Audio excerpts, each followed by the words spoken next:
तर गायज आज महाशिवरात्रीचा सण आहे आणि दुपारचे 4 वाजलेत तरी मला फराळाचं काय भेटत नाहीये.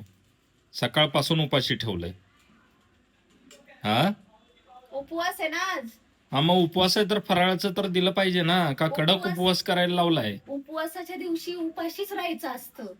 पोट बर भरून खायचं आणि मग उपवास बर पकडायचा. अगं आज ते महादेव शंकरांचं पार्वती देवी सोबत लग्न झालं होतं. हा आणि तुला काय नवऱ्याची इथं काळजी पण नाही. मला काळजीच आहे. मी हा तुमचा हा हा निरंकार हा उपवास घडवायचा प्रयत्न करते, पण ते तुम्हाला जमत नाहीये. सरळ सरळ सांग ना, उपाशी ठेवून मारायचा प्रयत्न चाललाय.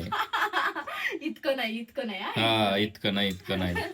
काय पण बोलसाल का? चार तोंडाला गेलं. 4 वाजत आले तरी सुद्धा पोटामध्ये अन्नाला कण खोटं नाही. बोलू नका. नाश्ता केलेला आहे तुम्ही नाही सकाळी. केलेला. नाही केलेलं. खोटारडा.